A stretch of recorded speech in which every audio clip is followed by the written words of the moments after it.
اعوذ باللہ من الشیطان الرجیم بسم اللہ الرحمن الرحیم الحمد للہ والصلاة والسلام علی رسول اللہ وآلہ آل اللہ واللعنۃ الدائمۃ علی اعدائہم اعداء اللہ من یوم عداوتہم الی یوم لقاء اللہ.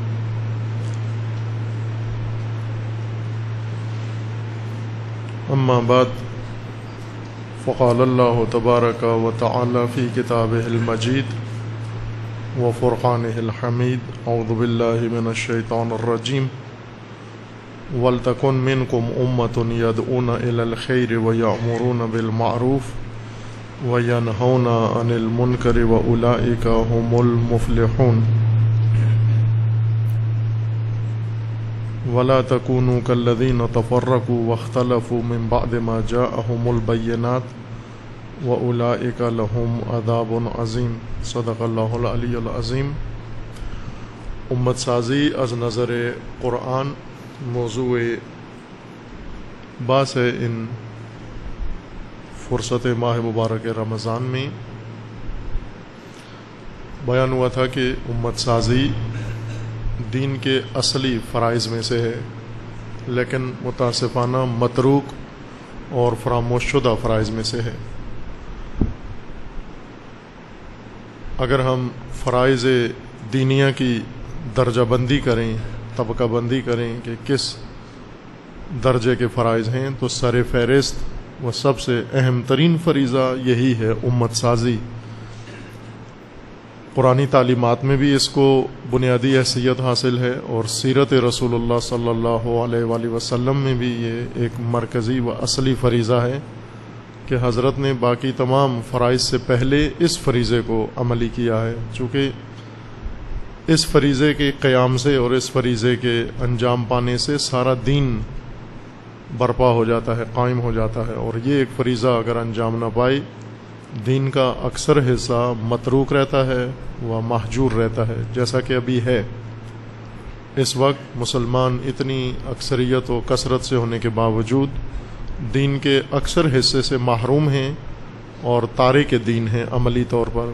اور اس کی بڑی وجہ یہ ہے کہ دین پر عمل کرنے کے لیے جس میدان کی ضرورت تھی وہ میدان ان کے پاس آمادہ و فراہم نہیں ہے، اور وہ وجود امت ہے.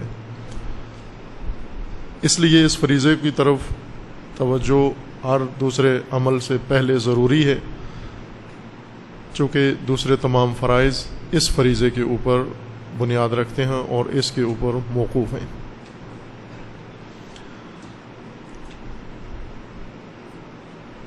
امت سازی کے لیے قرآن مجید نے باقاعدہ اصول ذکر کیے ہیں، طریقہ ذکر کیا ہے، تعلیمات بیان کی ہیں. یوں نہیں کہ نماز جس طرح سے قرآن نے بتایا ہو نماز پڑھو، لیکن یہ نہ بتایا ہو کہ کیسے پڑھیں. نماز کی جزیات کو، باریکیوں کو دیکھیں ہم کہ کس باریکی کے ساتھ نماز کے احکام. نماز جو مثلا سب سے بڑی نماز 4 رکعت کی نماز ہے، فریضہ.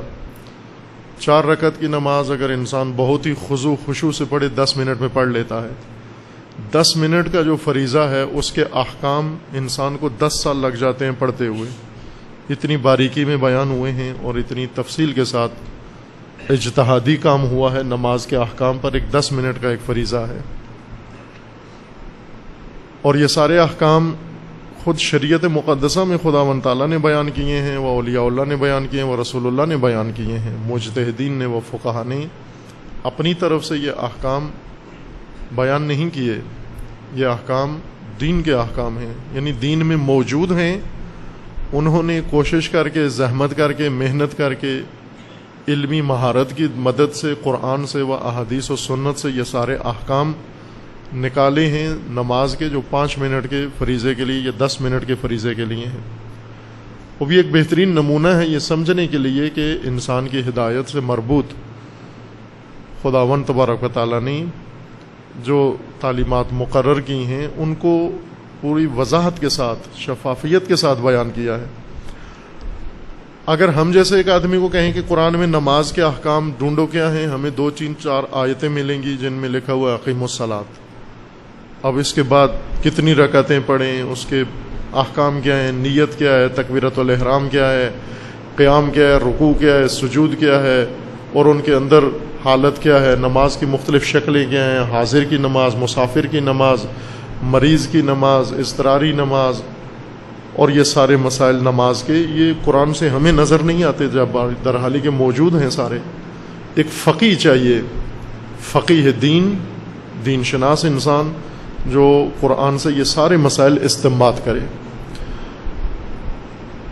اس سے زیادہ اہم فریضہ امت سازی کا ہے، اور امت سازی کو بھی اسی تفصیل کے ساتھ دین نے بیان کیا ہے، لیکن کسی فقیہ نے کوشش نہیں کی کہ امت سازی کے جزیات و تفاصیل کو قرآن سے اس طرح سے دریافت کرے جس طرح عبادات کی تفاصیل و جزیات کو استنباط کیا ہے.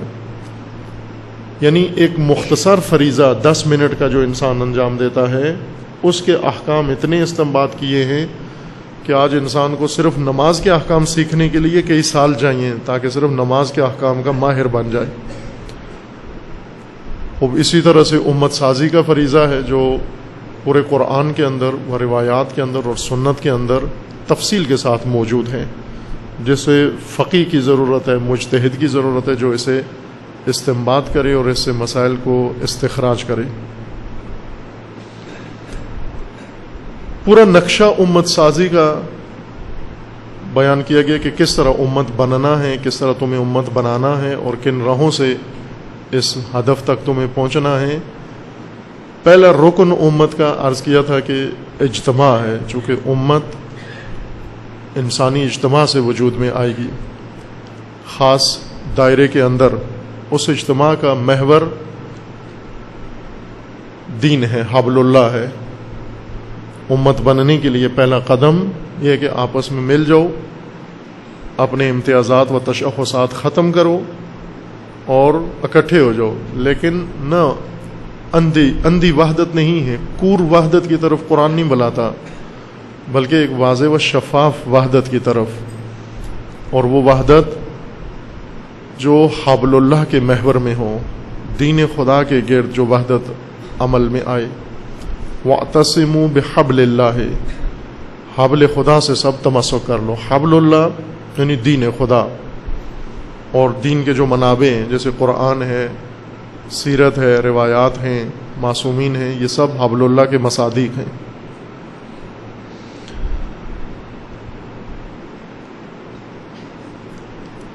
حبل اللہ جب ہمیں معلوم ہو جائے کہ کیا ہے، وہ پھر اس کے گرد جمع ہوں گے. پہلے حبل اللہ کی تفسیر کی ضرورت ہے.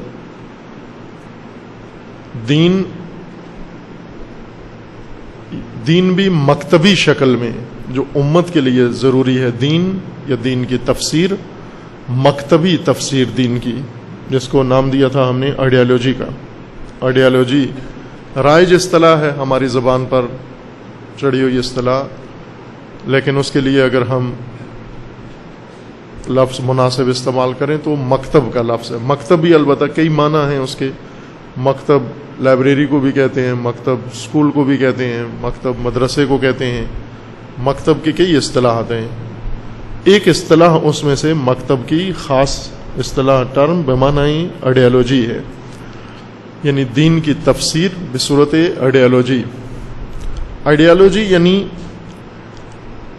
دین کا عملی نقشہ، دین کو ایک نقشے کے تحت دستوری شکل میں تدوین کرنا، یا دستوری شکل میں اس کو منظم کر کے پیش کرنا.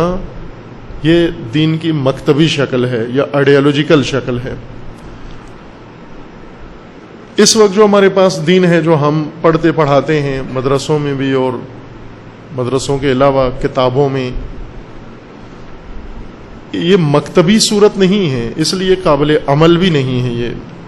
یہ موجودہ شکل دین کی، اس میں سے اکثر حصے پر ہم عمل نہیں کر سکتے. عبادتیں ہیں جو ہم انجام دے دیتے ہیں، لیکن باقی شعبے دین کے آج قابل عمل نہیں ہیں. مثلا ہم دین کے عدالتی نظام پر عمل نہیں کر سکتے، عدالتی احکام پر. کسی بھی ملک میں آج مسلمان کہیں بھی یا سیاسی نظام پر عمل نہیں کر سکتے، سیاسی احکامات دستورات دین کے. اسی طرح حقوقی، دین کے جو حقوقی نظام ہیں اس حقوقی نظام پر عمل نہیں ہو سکتا ہم سے. عمل نہ ہونے کے جو دو وجوہات ہیں، ایک یہ کہ میدان اس کا ہموار نہیں ہے، اور دوسرا یہ کہ اس کی جو تدوین ہے حقوق کی یا دین کے تعلیمات کی، وہ عملی شکل میں، دستوری شکل میں نہیں بنائی گئی. دستوری شکل یعنی آئینی شکل، منشوری شکل کسی چیز کی، کانسٹیٹیوشنل شکل کے تحت کسی چیز کو مرتب کرنا کہ ترتیب ہو اس کے تعلیمات کے اندر، تقسیم ہو مناسب مختلف شعبوں میں، اور ہر شعبے کی جزئیات اس کے اندر بیان کی گئی ہوں، اور ان کا عملی رائے حل بھی ان کے سامنے بیان کیا گیا ہو کہ اس کو کس طرح سے عملی کرنا ہے آپ کو. جس طرح ہر ملک کا ایک دستوری ڈھانچہ ہوتا ہے، ہر ملک کا دستور ہے، پاکستان کا ایک دستور ہے، آئین ہے. اس آئین کو اگر ہم دیکھیں تو دستوری زبان میں لکھا ہوا ہے، سائنسی زبان میں نہیں لکھا ہوا، فلسفی زبان میں نہیں لکھا ہوا. پاکستان کا دستور علمی زبان میں نہیں لکھا ہوا ہے، دستوری زبان ہے اس کی. دستوری زبان کو دیکھتے ہی اسے عمل کرنا صاف نظر آ رہا ہوتا ہے کہ اسے ہم عمل کر سکتے ہیں.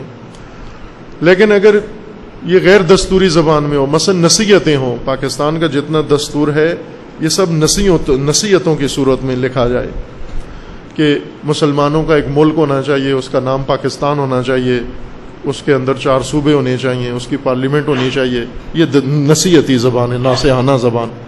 وہ کوئی بھی عمل نہیں کرے گا، ہونا چاہیے، ٹھیک ہے ہونا چاہیے، لیکن کون کرے، کس کی ذمہ داری ہے، یہ معین و مشخص نہیں ہے. جیسے ہم عموماً دینی باتیں کرتے ہیں تو یہ مجہول کے صیغے استعمال کرتے ہیں، ہونا چاہیے، یہ ہونا چاہیے، چونکہ فائل مشخص نہیں کرتے کون ہے، کس کی ذمہ داری ہے، کون کرے یہ کام.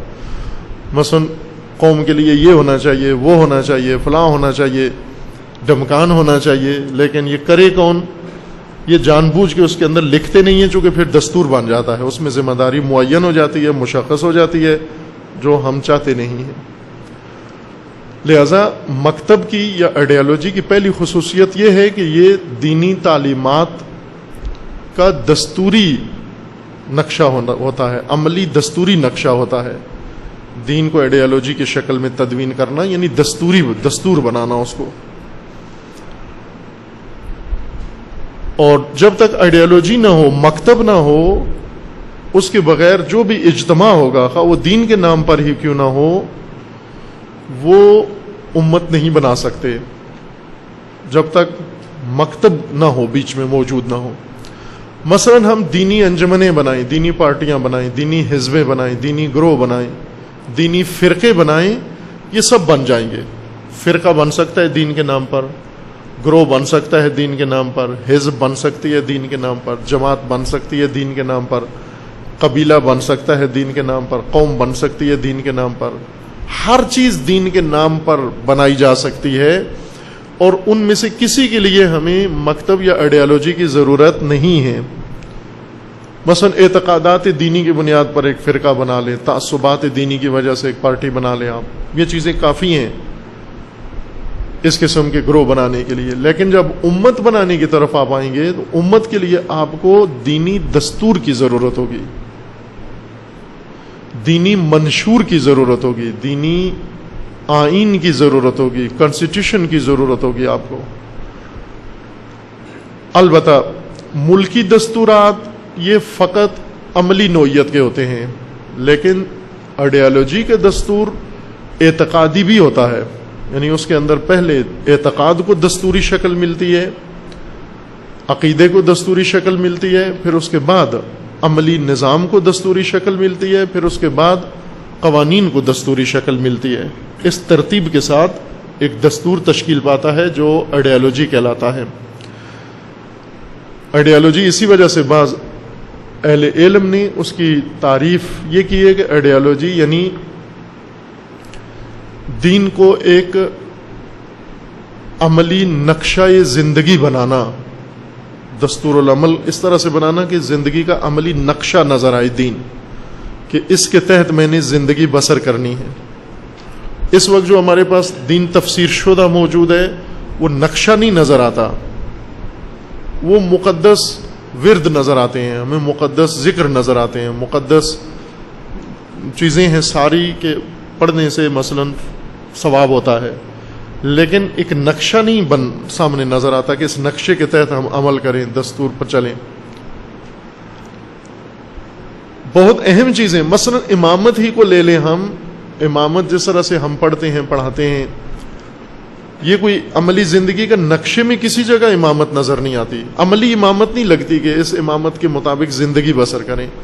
یہ امامت جو ہمیں سکھائی جاتی ہے ذہنیت ہے کہ اپنے ذہن میں یہ تصور کنسپٹ رکھو کہ مثلا ائمہ ہیں، خداوند تعالیٰ نے انہیں درجہ امامت دیا ہوا ہے بس، اور ہمارا کام ان کو امام ماننا ہے بس، اس سے آگے نہ ان کا کوئی کام ہے نہ ہمارا کوئی کام ہے۔ ان کا کام یہ ہے کہ اللہ نے امام بنایا، امام بن جائیں، ہمارا یہ کام ہے انہیں امام مان لیں۔ ہمارے ذہن میں انہیں یہ ہونا چاہیے کہ یہ امام ہیں، ان کے ذہن میں بھی یہ ہونا چاہیے کہ ہم امام ہیں، باقی وہ اپنی زندگی بسر کریں، ہم اپنی زندگی بسر کریں، ہم عملاً کسی حکومت کے تحت زندگی بسر کریں، کسی نظام کے تحت زندگی بسر کریں، کوئی کاروباری زندگی ہو، کوئی تعلیم ہم حاصل کر رہے ہوں، اس سے کوئی فرق نہیں پڑتا، بس ذہن میں یہ کنسیپٹ ہونا چاہیے کہ ہم امام مانتے ہیں، ہمارے امام علی ہے مثلا، اس وجہ سے امامت کا تقاضا پورا ہو جاتا ہے۔ علی کو ذہن میں رکھ کے آپ برطانیہ میں زندگی بسر کریں، امریکہ میں زندگی بسر کریں، آسٹریلیا میں زندگی بسر کریں، پاکستان میں رہیں، آپ جس سرزمین پر رہیں کوئی فرق نہیں پڑتا، فقط ذہن میں یہ ہونا چاہیے کہ علی پہلے امام ہے، امامت کا تقاضا پورا ہو جاتا ہے، اور علی بھی اسی پر خوش ہیں کہ بس میرے ماننے والے ہر زمین پر موجود ہیں۔ یہ امامت نہیں ہے، یہ ہم نے اور چیز ایک بنا لی ہے، یعنی مکتبی امامت نہیں ہے، دینی امامت نہیں ہے، یہ الہی امامت کا یہ کنسیپٹ نہیں ہے۔ الہی امامت، مکتبی امامت ایک نظام ہے، ایک سسٹم ہے، ذہنیت کا نام نہیں ہے، بلکہ اس کے تحت انسان کو زندگی گزارنی ہے، وہ ایک عملی نقشہ ہے امامت انسان کی زندگی کے لیے، ایک راہبری ہے، قیادت کا نام امامت ہے۔ پس امت کے لیے پہلی چیز ہمیں دین کی مکتبی تفسیر کی ضرورت ہے، آئیڈیالوجی چاہیے، دینی آئیڈیالوجی چاہیے۔ دینی آئیڈیالوجی سے مراد دین کی نصیحتیں نا جو ابھی موجود ہیں، ہمارے پاس ابھی نصیحتیں موجود ہیں، دینی باتیں کرتے ہیں، نصیحتیں کرتے ہیں، یوں ہونا چاہیے، یوں ہونا چاہیے، بس ختم، دین کی بات ہو گئی نہ۔ دستور، کانسٹیٹیوشن دین کا دستوری شکل میں موجود ہو، البتہ موجودہ رائج کانسٹیٹیوشن وہ فقط عملی قوانین پر مشتمل ہوتے ہیں، درحالی کے آئیڈیالوجی کے اندر پہلا مرحلہ اعتقادی ہوتا ہے، یعنی اس کا پہلے ایک اعتقادی نقشہ ہوتا ہے، اس اعتقادی نقشے کے مطابق اس میں نظام ہوتے ہیں، اس نظام کے مطابق قوانین ہوتے ہیں اور مشخص کہ ایک قوم کو کیا کرنا ہے۔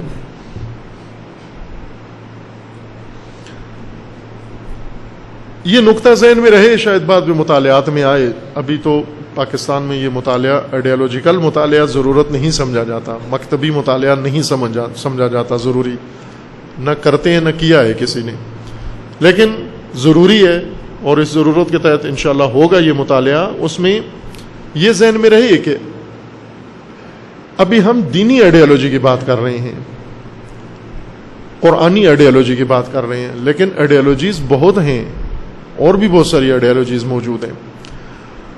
اسی وجہ سے بعض لوگ آئیڈیالوجی کی مخالفت بھی کرتے ہیں کہ دین کو آئیڈیالوجی نہ بنائیں، دین کو اسی طرح رہنے دیں جس طرح سے ہے، اس کو آئیڈیالوجی کی شکل دینا یہ خوب نہیں ہے۔ کیوں نہیں ہے؟ وہ مثالیں لاتے ہیں کہ آئیڈیالوجیز اور بھی بہت ہے ہمارے پاس، اور ان کے اندر جو کچھ ہوا ہے وہ دینی اسلامی آئیڈیالوجی کے ساتھ بھی وہی پیش آ سکتا ہے۔ توجہ فرمائیں، انہیں خطرہ کس بات کا ہے؟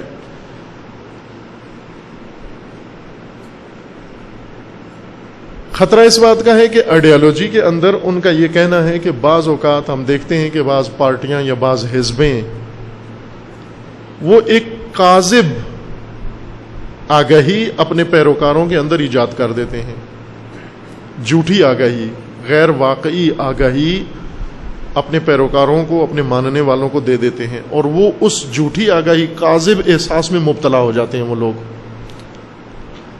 مثلا جس طرح گمراہ فرقے ہیں، ان کے اندر ایک کاذب احساس بنا دیا جاتا ہے کہ آپ یہ کام کرو آپ خدا سے مربوط ہو جاؤ گے، یا آپ بہشت میں چلے جاؤ گے، یا آپ کے اندر یہ طاقت آ جائے گی. اس قسم کے کاذب احساس بعض لوگ اپنے پیروکاروں کے اندر پیدا کر دیتے ہیں. اب یہ ہوا ہے یہ کام، مثلا سوشلزم نے یہ کام کیا ہے، کمیونزم نے یہ کام کیا ہے، یا اس قسم کے دیگر ازم جو پیدا ہوئے ہیں، انہوں نے یہ کاذب احساس اپنے پیروکاروں کے اندر ایجاد کیے ہیں. اور ضعیف انسان، کمزور انسان جلدی کاذب احساسات کے تابع ہو جاتے ہیں. جب کاذب آگہی ان کو دی جائے، ضعیف لوگ فوراً اس کاذب آگہی کو قبول کر لیتے ہیں. مثلا کسی شخص کی بھی معنویت کے قائل ہو جاتے ہیں، کسی غلط راہ کی حقانیت کے قائل ہو جاتے ہیں، اور جو کچھ انہیں سکھا دیا جائے اور کہہ دیا جائے یہ درست ہے، اسی پہ آنکھیں بند کر کے ایمان لے آتے ہیں اور حقیقت کی طرف کبھی توجہ نہیں کرتے. کہ عموماً سیاسی جماعتیں یہ کام کرتی ہیں. سیاسی جماعت بنتی ہی اقتدار کی وجہ سے ہے، اس کا ہدف اصلی اقتدار ہوتا ہے. بلکہ حزب کی اپنی تاریخ پیدائش ہے. حزب کیسے وجود میں آئی ہے؟ قرآن نے البتہ لفظ حزب استعمال کیا ہے، لیکن آج جو حزب رائج ہے، پارٹی مشرق میں، مغرب میں، ساری دنیا کے اندر حزب کا ایک تصور پایا جاتا ہے. قرآن نے اس معنی میں حزب نہیں ذکر کیا. حزب قرآن، حزب یعنی گروہ، اسی معنی میں حزب الشیطان بھی استعمال کیا ہے، اور حزب اللہ، دو حزبیں قرآن نے ذکر کی ہیں. بعض جگہ بغیر لاحقے کے کل حزب بما لدیہم فارحون، ہر گروہ، اور بعض اوقات ایک گروہ کو کہا کہ یہ حزب الشیطان ہے، دوسرے کو کہا یہ حزب اللہ ہے. مثلا وہ اس معنی میں نہیں ہے لفظ حزب جو آج رائج اصطلاح ہے سیاست کے اندر. یہ حزب جو سیاست کے اندر آج اصطلاح ہے، یہ خاص تاریخ پیدائش ہے اس حزب کی. یہ حزب تشکیل پائی ہے جب سے جمہوریت کے نام سے نظام سامنے آیا ہے، اس وقت سے حزب پیدا ہوئی ہے. یعنی حزب در حقیقت جمہوریت کی پیداوار ہے. احزاب جمہوریت کی اولاد ہیں. چونکہ جمہوریت میں جمہور کو اقتدار میں آنا ہے، جمہور کو حکومت تشکیل دینی ہے، اور اقتدار میں آنے کے لیے جمہور حزب کی شکل اختیار کریں تاکہ اقتدار میں آ سکیں. لہذا حزبیں اقتدار ہے محور ان کا. اقتدار میں آنا ہدف اصلی ہے. یہ اقتدار ممکن ہے سیاسی ہو، یہ اقتدار ممکن ہے دینی ہو، یہ اقتدار ممکن ہے اجتماعی ہو. بہرکیف حزب کا اصلی مقصد اقتدار ہے، یعنی قدرت حاصل کرنا، طاقت حاصل کرنا، تسلط حاصل کرنا، اور بڑھانا اپنا دائرہ اثر اور اپنے پیروکار بڑھانا. یہ حزب کا بنیادی فلسفہ ہے کہ ہم اسے اس امت کے بعد کی بحث میں یہ بات میدان زیادہ اس کے لیے ہموار ہوگا. ہمیں یہ سوچنے کی ضرورت ہے کہ اس وقت جن شکلوں میں ہم منسلک ہیں یہ کون سے ڈھانچے ہیں. ہمیں ہر چیز کے بارے میں غور کرنا چاہیے کہ ہم جو زندگی بسر کر رہے ہیں اس میں سے کتنا دین کے ساتھ مربوط ہے، کتنا غیر دینی ہے. یعنی آبائی کتنا حصہ ہے اس زندگی کے اندر، الہی کتنا حصہ ہے اس زندگی کے اندر، امپورٹڈ کتنا حصہ ہے، اپنا ہمارا کتنا حصہ ہے. اگر ہم غور کریں تو متدین ترین انسانوں، متقی ترین انسانوں کی زندگیوں میں دین آٹے میں نمک کے برابر ہے. یہ تعبیر ہمیشہ استعمال کی ہے، اس پہ غور نہیں کرتے ہم. یعنی ہماری زندگیاں آٹے کی طرح ہیں. جس طرح آٹا گوندتے ہیں، کلو 2 کلو آٹا گوندا جاتا ہے، اس میں چاشنی کے لیے نمک، تھوڑا سا چٹکی نمک ڈال دیتے ہیں نمکین بنانے کے لیے. ہماری زندگیوں میں دین کا تناسب اتنا ہی ہے، فقط چٹکی بھر نمک کی حد تک ہم دیندار ہیں. میں دینداروں کی بات کر رہا ہوں، نہ بے دینوں کی، سیکولر لوگوں کی نہیں کر رہا ہوں. جو دیندار لوگ ہیں، مذہبی لوگ ہیں، ان کی بات کر رہا ہوں کہ ہماری زندگیوں میں دین کا حصہ فقط آٹے میں نمک کے برابر ہے. آٹا دین نہیں ہے، یعنی اصل زندگی دینی نہیں ہے. دین اس کے اندر نمک کے برابر ہے، چٹکی کے برابر ہے. بس اتنا حصہ اس کے اندر دین کا ہے. ہم جو شکلیں بناتے ہیں، اپنے اجتماعی شکلیں دھارتے ہیں، ان کو کبھی پوچھیں مثلا سمجھیں ہم کہ ان ڈھانچوں کا دین سے کتنا تعلق ہے، کتنا ربط ان کا دین سے ہے. مثلا فرض کر لیں کہ مسجد چلانے کے لیے جو ہم نے طریقہ کار انجمن بنائی ہوئی ہے، انجمن میں صدر ہے، سیکرٹری ہے، چیئرمین ہے، خزانچی ہے، فلاں ہے، یہ ڈھانچہ ہے مسجد چلانے کے لیے. مسجد دینی مرکز ہے، خانہ خدا ہے، عبادت گاہ ہے، مرکز دین ہے. دین کے مرکز کو چلانے کے لیے جو ڈھانچہ ہے وہ غیر دینی ہے.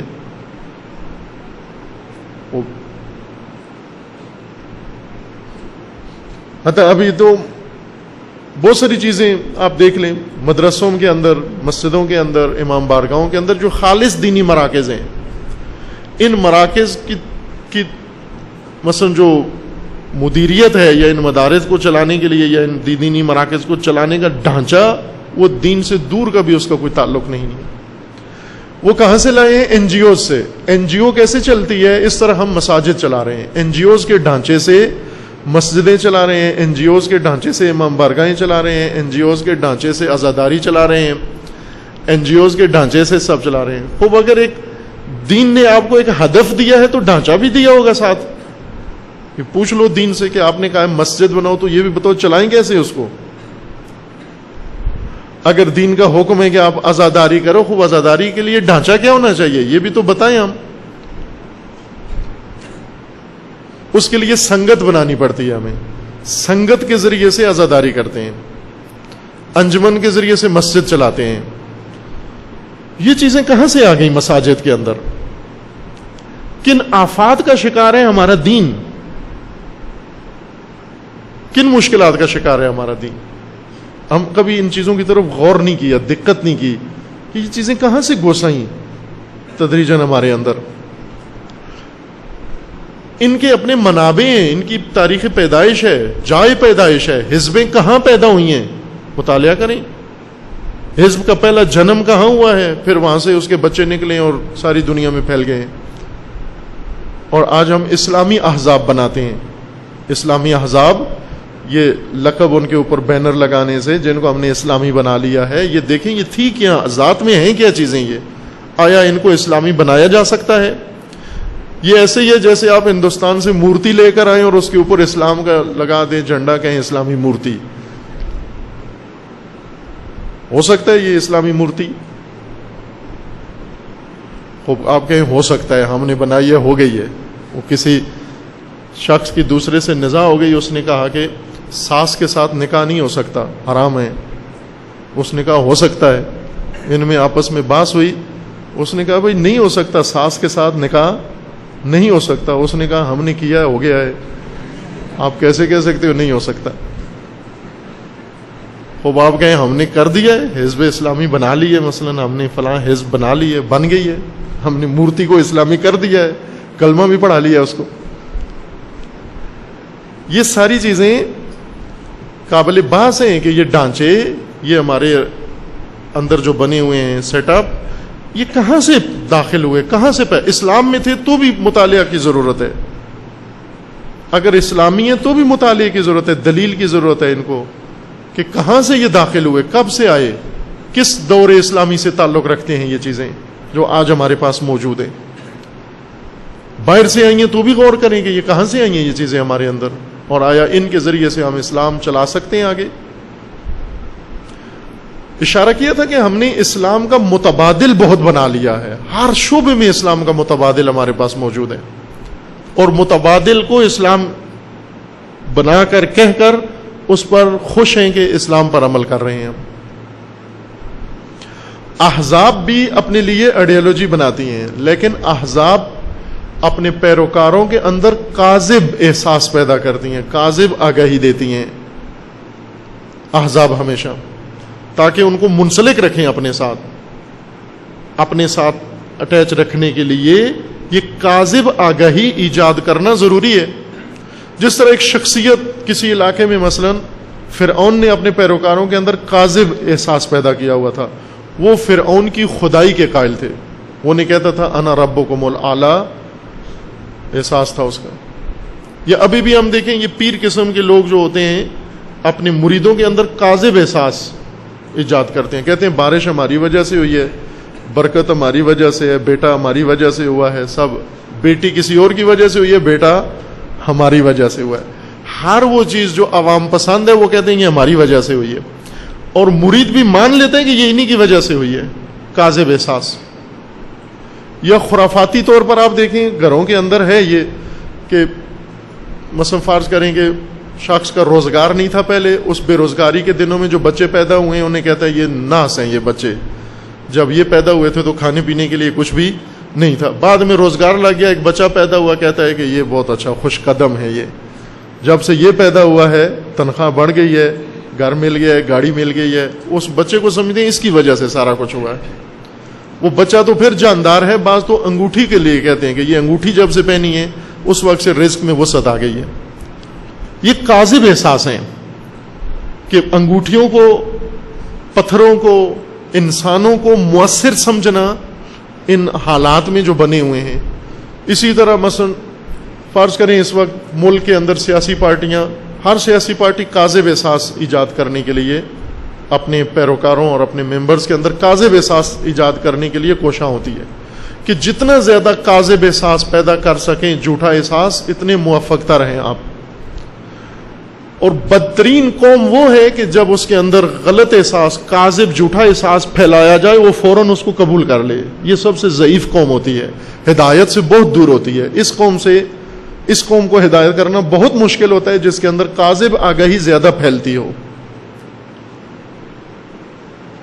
احزاب بعض اوقات اپنے لیے آئیڈیالوجی خاص بنا لیتی ہیں، دستوری نظریہ بنا لیتی ہیں، لیکن وہ دستوری نظریہ وہ اس کو نہیں کہہ سکتے ہم کہ دین کی آئیڈیالوجی بھی ان احزاب کی آئیڈیالوجی کی طرح ہے، بلکہ دین کی آئیڈیالوجی ایک صحیح منبع سے نکلی ہوئی ہے. چونکہ آئیڈیالوجی کو منبع چاہیے، آئیڈیالوجی کھوپڑی سے نہیں نکلتی، یہ ذہن میں رکھیں.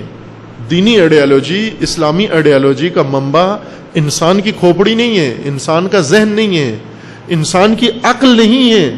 اسلامی آئیڈیالوجی کا منبع، اسلامی آئیڈیالوجی کا منبع وحی ہے، قرآن ہے، دین ہے، سنت رسول اللہ ہے، سیرت ائمہ اطہار ہے. منبع ہے اس کا، وہاں سے نکلے گی اسلامی آئیڈیالوجی. نہ کہ جس شخص کے منہ میں جو کچھ آئے کہتا جائے وہ دین کی آئیڈیالوجی بنتی جائے. جس چیز کا منبع ہو اصیل، اسے نہیں قیاس کر سکتے آپ دوسری آئیڈیالوجیز پر جن کا کوئی منبع نہیں ہے. یعنی بے پدر و مادر آئیڈیالوجیز وہ اور اسلامی آئیڈیالوجی، ان کو کوئی مقایسہ کرے، موازنہ کرے کہ چونکہ ان آئیڈیالوجیز میں کوئی منبع نہیں تھا لہٰذا جو انہیں آیا اس کے اندر داخل کرتے گئے. یہی مشکل اسلامی آئیڈیالوجی میں پیش آ سکتی ہے. نہ، یہ غلط ہے. یہ بعد کی بات ہے جو میں نے پہلے کر دی ہے کہ ابھی اس سطح تک مطالعات جانا ابھی باقی ہیں. امت کے لیے ہمیں پہلے حبل اللہ چاہیے. قرآن کا فرمان ہے وَاعْتَصِمُوا بِحَبْلِ اللَّهِ جَمِيعًا، سب کے سب تم حبل خدا سے تمسک کرو. حبل اللہ یعنی دین خدا. دین خدا اس وقت اس سے تمسک کر سکتے ہیں جب قابل تمسک ہو. تمسک یعنی عمل کرو، اس کو اپنا لو، اپنانے کی حالت میں ہو دین، اعتصام کر سکتے ہو. یہ ساری باتیں آیت خود بتا رہی ہے. وَاعْتَصِمُوا، آپ اعتصام کرو، تمسک کرو حبل خدا سے. خوب حبل خدا اس طرح ہو کہ اسے تمسک کر سکیں، ورنہ حبل اس شکل میں ہے کہ وہ قابل تمسک ہی نہیں ہے. مثلا فرض کریں کہ حبل خدا لوح محفوظ پر ہے اور ہم زمین پر رہتے ہیں اور خدا کہہ رہے ہے کہ حبل اللہ سے تمسک کرو. وہ کیسے کریں ہم میں تو اتنی جمپ کی صلاحیت نہیں ہے کہ اچھل کے لوح محفوظ تک چلے جائیں. ہم معمولی انسان ہیں، ناقص انسان ہیں، جاہل انسان ہیں. حبل اللہ لائیں ادھر، ہمارے پاس آئے، ہم غرق ہو رہے ہیں. غریق کے پاس حبل اللہ آئے تاکہ ہم اس سے تمسک کریں. حبل اللہ آپ نے اپنے پاس رکھی ہوئی ہے، تمسک کا ہمیں حکم دے رہے ہیں. بس حبل اللہ ہمارے پاس ہوتا کہ ہم اس سے تمسک کریں. دوم یہ کہ یہ حبل، یہ اللہ کی رسی اس قابل ہو کہ اس سے سارے تمسک کر سکیں. اگر 1 فٹ رسی ہو اور 1 فٹ رسی کو 2 آدمی پکڑ سکتے ہیں، خوب باقی کیا کریں؟ غرق ہو رہے ہیں 1000 آدمی، رسی کا قد ہے 1 فٹ اور کہہ رہے ہیں کہ سب اللہ کی رسی تھام لو. سب کیسے تھامیں 1 فٹ رسی؟ بس رسی اتنی ہونی چاہیے کہ سب قابل تمسک، سب کے لیے قابل تمسک ہو. وَاعْتَصِمُوا بِحَبْلِ اللَّهِ، اعتصام کرو، تمسک کرو، تھام لو اللہ کی رسی کو. بس یہ رسی تھامنے کے قابل ہونی چاہیے، تھام سکیں ہم اس کو. وہ کہاں تھامیں گے ہم؟ زندگی کے ہر مسئلے میں اللہ کی رسی تھامو تم، ہر مشکل میں اللہ کی رسی تھامو تم. بس معلوم ہوا کہ زندگی کے ہر مسئلے میں اللہ کی رسی کا عمل دخل ہونا چاہیے.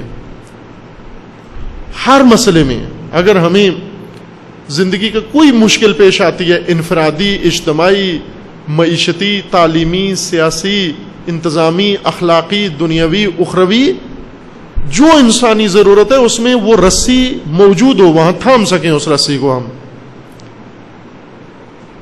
بس قابل تمسک ہونے کے لیے اس کو مکتبی شکل، آئیڈیالوجی شکل یعنی دستوری شکل ہونا اس کی ضروری ہے. چونکہ اگر دستوری شکل نہ ہو، قابل تمسک و قابل اعتصام نہیں ہے.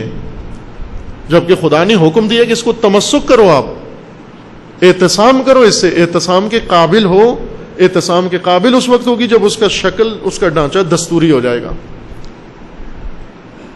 بس اس کا دستوری ڈھانچہ ہونا ضروری ہے. دستوری ڈھانچہ ہی مراد ہماری آئیڈیالوجی یا مکتب ہے.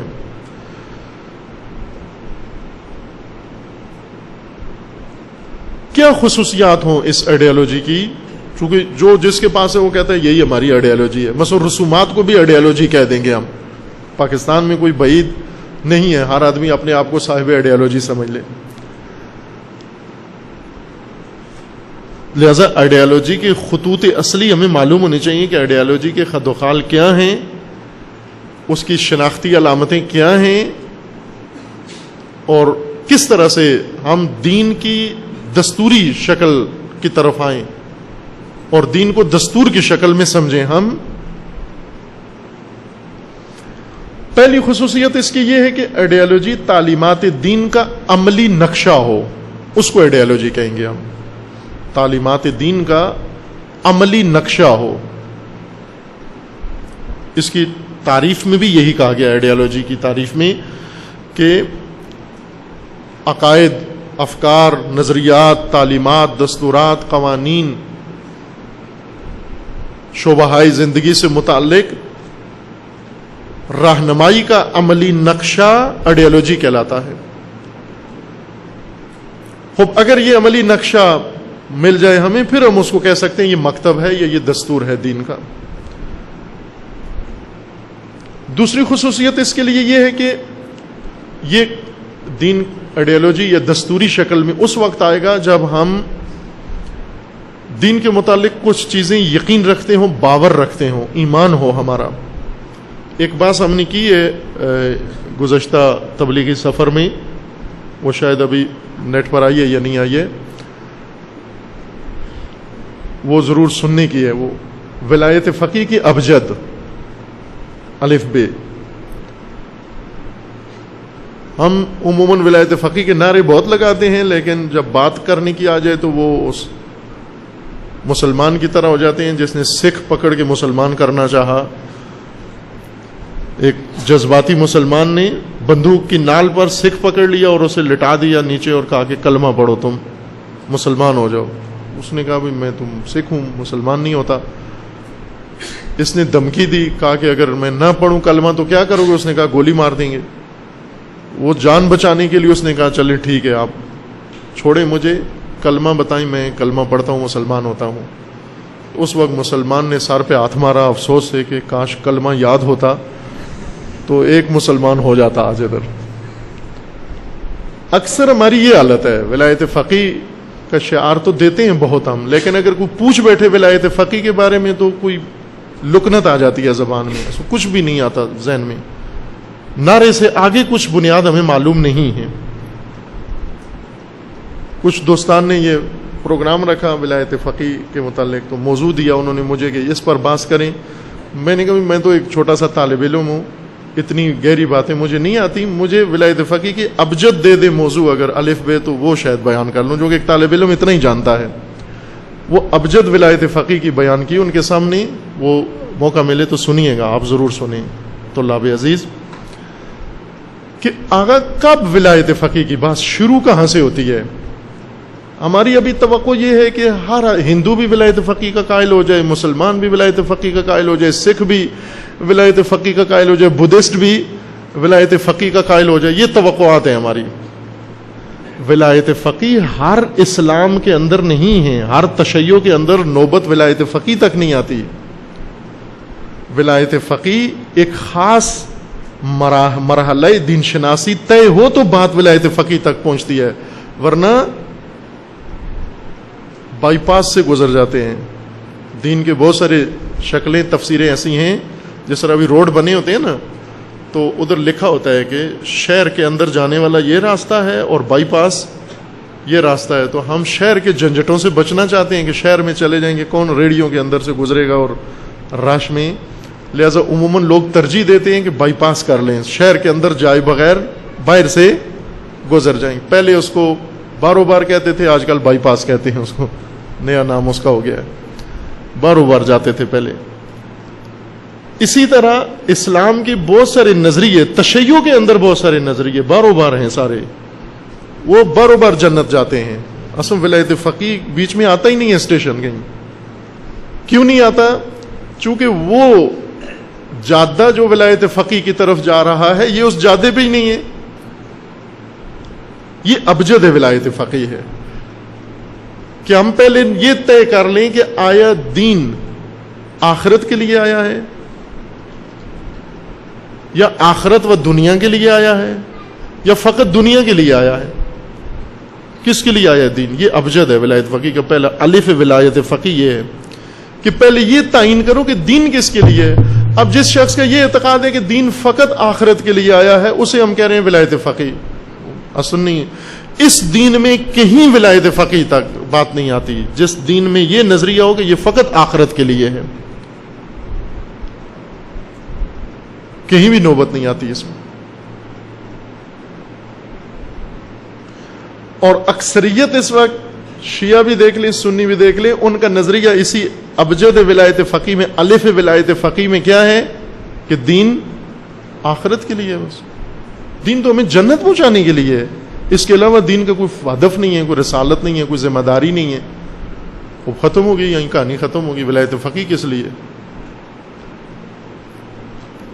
حکومت اسلامی کس لیے؟ ساری چیزیں یہیں ختم ہو گئی. یہ بارو بار ہو گیا.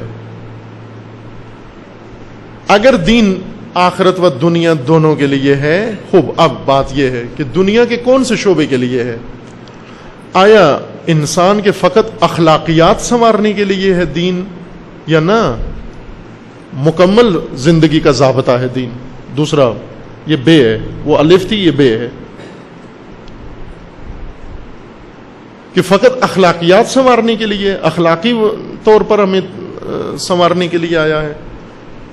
ایک بڑی اکثریت علماء کی و غیر علماء کی یہی کہتے ہیں کہ اب دین آخرت کے لیے ہے. اگر دنیا کے لیے ہے تو وہ بھی اخلاقیات فقط دین کے دنیا کے لیے ہیں, کہ دنیا میں ہمارا اخلاق ٹھیک ہو جائے بس. خوب, یہ راستہ بھی ولایت فقیہ تک نہیں جاتا. اگر اخلاقیات سے زیادہ بیان کرنے کے لیے آیا ہے دین, اخلاقیات و دیگر شعبے بھی لایا ہے, خوب پھر اس صورت میں آیا دین جامع ہے, جامعیت ہے اس کے اندر, یا نہ فقط احکام و قوانین لے کر آیا ہے, نصیحتیں لے کر آیا ہے آپ کو. اگر جامع ہے, یہ جیم ہے, اگر جامع ہے تو ولایت فقیہ تک بات پہنچے گی, ورنہ یہیں سے بائی پاس ہو جائیں گے, کسی اور جادے پہ نکل گئے ہم. جامعیت کے بعد پہلے جامعیت دین کو درک کریں, پھر اس کے بعد آپ امام رضوان اللہ تعالی علیہ کا نظریہ ولایت فقیہ پڑھیں. امام نے مکھی پہ مکھی نہیں ماری. امام نے ولایت فقیہ کو اس طرح سے بیان کیا کہ امام فرماتے ہیں کہ اس کے لیے کسی دلیل و استدلال کی ضرورت نہیں ہے, کسی دلیل کی ضرورت نہیں ہے. فقط اسلام کو صحیح تصور کر لو, پڑھ لو, بس اس کے اندر سے خود بولتا ہے نظام ولایت فقیہ. درست اس کو سمجھ لو تم کہ کیا ہے. اب جامعیت ہے اسلام کے اندر. جب جامعیت ہے اسلام کے اندر, اس جامعیت کا ایک اہم پہلو رابط دین و سیاست ہے. آیا سیاست زندگی کا شعبہ ہے یا نہیں؟ اگر ہے تو اس کا دین سے رابط ہے یا نہیں؟ اگر دین سے رابط ہے اس کا, و دین کے اندر سیاست کی گنجائش ہے, پھر بات اگلی آتی ہے کہ اب جب کہ سیاست ہے تو سیاسی نظام کیا ہے دین کا، اس کے بعد بات شروع ہوتی ہے، پھر ولایت فقیہ کی طرف نکلتی ہے. یہ ابجد ولایت فقیہ ہے. اسی طرح امت سازی کے لیے ابھی ہم بائی پاس راستوں پہ جا رہے ہیں. امت میں رش ہے، مسئلہ ہے، پریشانیاں ہیں. امت بننے کے لیے بائی پاس خالی راستے ہیں، جادے ہیں، ان پہ تیزی سے جاتا ہے آدمی. اگر امت کی طرف آئیں گے ہم، وَلْتَكُنْ مِنْكُمْ أُمَّةٌ، تم امت بنو، اس کے لیے ہمیں پہلے جن چیزوں کی تصدیق کی ضرورت ہے، یا کہیں ابجد امت، ابجد امت کے بننے کے لیے جو ابجد ہیں، اس ابجد امت میں پہلا مطلب یہ ہے کہ دین انسان کی دنیا آباد کرنے کے لیے آیا ہے، وہ آخرت دنیا کی آبادی سے بنانے کے لیے آیا ہے. ترتیب ہے باقاعدہ. یعنی دین کا پہلا ہدف انسان کی دنیا ہے. دنیا سے مراد موت سے پہلے کی زندگی، حیات قبل از مرگ. موت سے پہلے کی زندگی سنوارنے کے لیے دین آیا ہے. تمام دین کا ہدف انسان کی اس زندگی کو سنوارنا ہے، سعادت مند بنانا ہے، بامقصد بنانا ہے. یہ اصلی ہدف ہے دین کا. اگر ہم پڑھیں دین کی تعلیمات کو غور کریں تو ان چیزوں کی تشریح زیادہ کر رہا ہے قرآن. قبل از موت کے زیادہ اہمیت دے رہا ہے، چونکہ بعد از موت جو ہے وہ نتیجہ ہے اس کا، قبل از موت کا. قبل از موت بنے گا، سنواریں گے تو بعد از موت کے لیے کوئی میدان ہموار ہوگا. اگر قبل از موت کی زندگی تباہ ہو گئی، اگر یہ ویران ہو گئی، اگر یہ ضائع ہو گئی، تو پھر انسان مطمئن ہو جائے کہ بعد از موت ویرانی ہی ویرانی ہے. الدنیا مزرعۃ الآخرہ. دین دنیا کو بائی پاس کر کے آخرت میں نہیں لے جاتا. یہ چور راستہ ہے، سمگلنگ روٹ ہے، ممنوع ہے. نہیں جانے دیں گے اس طرح سے. ہمیں ادھر سے جانا ہے آپ نے. لہذا آپ دیکھیں خانقائی طریقہ اقبال فرماتے ہیں کیوں درست نہیں ہے، یا تہجر امام خمینی فرماتے ہیں کیوں درست نہیں ہے. یہ بائی پاس راستے ہیں. یعنی دنیا کو کراس کر کے دنیا چھوڑ کر آخرت میں جانے کا نظریہ خانقائیت ہے.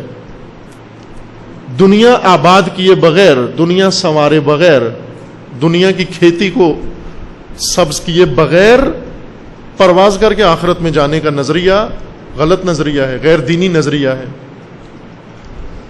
کسی نبی نے یہ کام نہیں کیا، کسی نبی نے خانقائیت اختیار نہیں کی.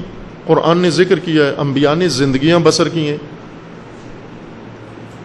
وہ آخرت کو اس زندگی سے بنایا ہے، اسی زندگی کے اوپر آخرت کو بنایا، بائی پاس نہیں کیا. ورنہ انبیاء کے پاس معرفت کافی تھی، ذکر و فکر انہیں سب سے زیادہ اچھے معلوم تھے، دعائیں سب سے زیادہ بہتر یاد تھی انہیں. کافی تھا ایک غار ڈھونڈ لیتے اور اس میں بیٹھے رہتے اور وہیں پر ذکر و فکر کرتے رہتے. نہیں گئے غاروں کے اندر. کیوں نہیں گئے؟ اس لیے کہ انہیں خدا نے جو ماموریت دی تھی وہ اس حیات قبل از موت کو آباد کرنے کے لیے، سنوارنے کے لیے یہ ماموریت تھی. تو کیسے ہو سکتا ہے کہ ایک نبی سب کو چھوڑ چھاڑ کے کسی دوسری طرف چلے جائیں؟ یہ کھیت آباد کریں تاکہ اس کے اوپر آخرت اگے.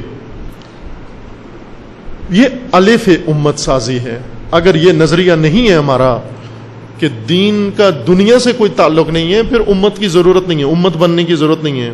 امت کے بجائے آپ دوسرے سلسلے بن رہے ہیں. آپ مانوی لوگ بنے، آپ عرفاء بنے، آپ صوفیاء بنے، آپ خانقاہ نشین بنے، آپ خانہ نشین بنے، آپ جو بننا ہے بنے. وہ امت کی طرف راستہ آتا ہے، چونکہ امت کا سیدھا تعلق اس نظام حیات دنیاوی کو درست کرنا ہے، آباد کرنا ہے.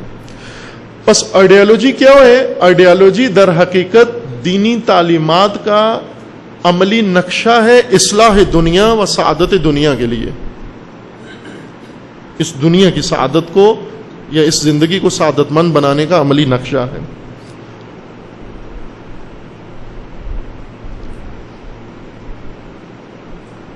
اور وہ جیسے پہلے کہا تھا کہ دنیاوی زندگی کے لیے دین کی تعلیمات کو دستوری شکل دینا، یہ آئیڈیالوجی یا مکتب ہے. مکتب جس طرح بعض بزرگان نے و علماء نے تعبیر کیا ہے کہ مکتب در حقیقت ایک عقیدتی اسلحہ ہے انسان کے پاس. امت ایک مسلح انسانی جمعیت کا نام ہے، مسلح ہو جو، لیکن کس سے مسلح ہو؟ عقیدے کے اسلحے سے مسلح ہو.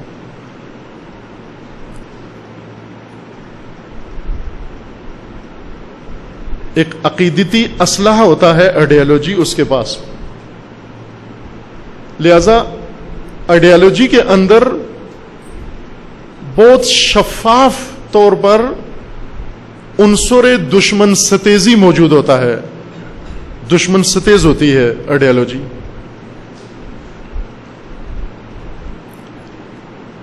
دشمن شناس ہوتی ہے. ہر آئیڈیالوجی کے دشمن ہیں، خصوصاً دینی آئیڈیالوجی کے دشمن ہیں. اندرونی دشمن و بیرونی دشمن ہیں. ہر سوسائٹی کے دشمن دو طرح کے ہیں. جس طرح اخلاقیات میں ہمیں بتایا جاتا ہے نا کہ ہمارے دو دشمن ہیں، ایک ہمارا نفس امارہ ہے اور ایک بیرونی دشمن ہے ہمارا. اور اندرونی دشمن زیادہ خطرناک ہے، اس کے ساتھ مبارزے کو جہاد اکبر کہا گیا ہے. باہر والے دشمن کے ساتھ مبارزے کو جہاد اصغر کہا گیا ہے. اسی طرح امت بھی ہے. امت عیناً انسان کی طرح ہے. بعد میں ہم جب اس کے امت کے ڈھانچے میں وارد ہوں گے تو وہاں بیان کریں گے کہ امت ایک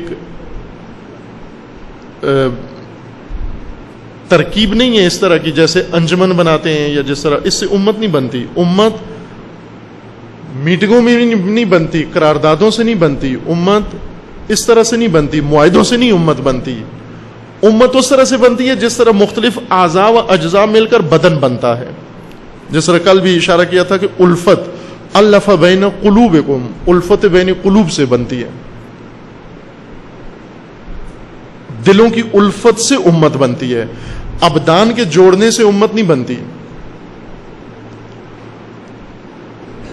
جسم بے شک قریب قریب ہو جائیں اس سے امت کبھی بھی تشکیل نہیں پاتی. دلوں کی الفت سے امت بنتی ہے. اور اس طرح سے بنتی ہے کہ سب مل کر ایک پیکر واحد بنے.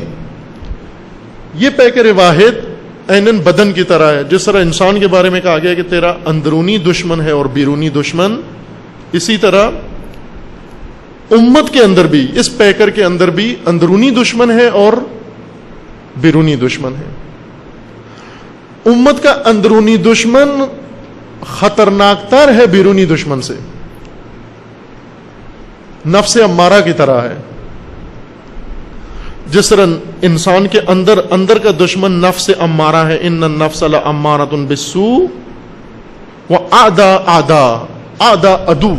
سب سے بڑا دشمن و خطرناک دشمن اعداء عدو کا نفسک التی بین جنبیک. سب سے بڑا تیرا دشمن تیرے پہلو میں ہے، تیرا نفس. اسی طرح امت کا سب سے بڑا دشمن امت کے اندر ہوتا ہے.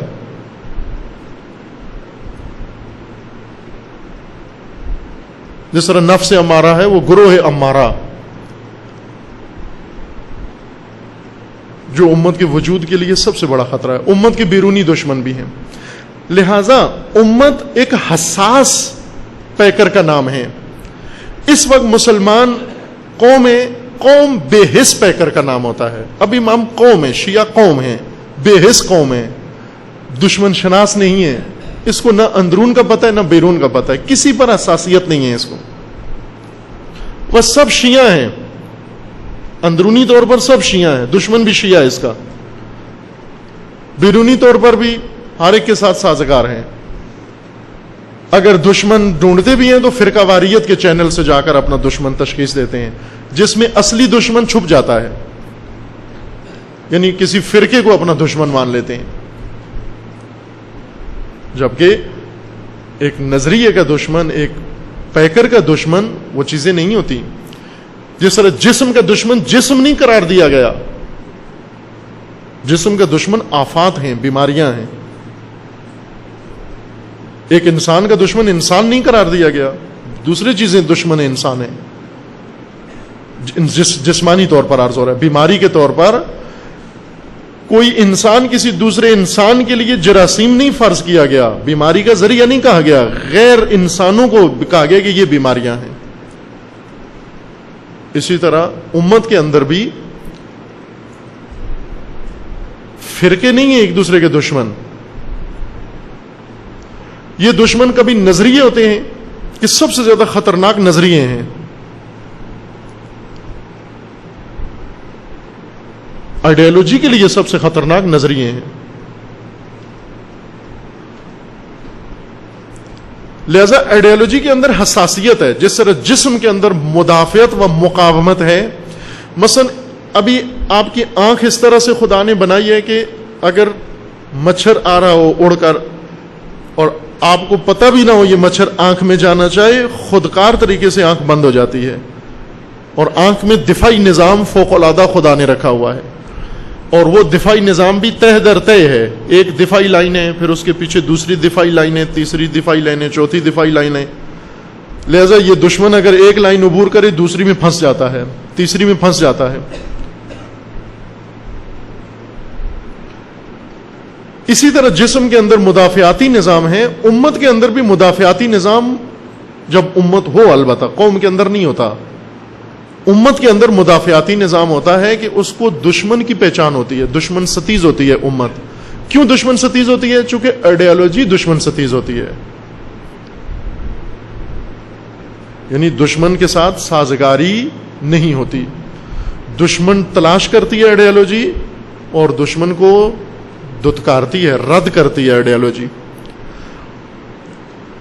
وہ طبقہ انسانوں کا دشمنوں میں گر جاتا ہے جس کے اندر یہ حساسیت نہ ہو. یہ حساسیت آئیڈیالوجی سے پیدا ہوتی ہے، مکتب سے پیدا ہوتی ہے.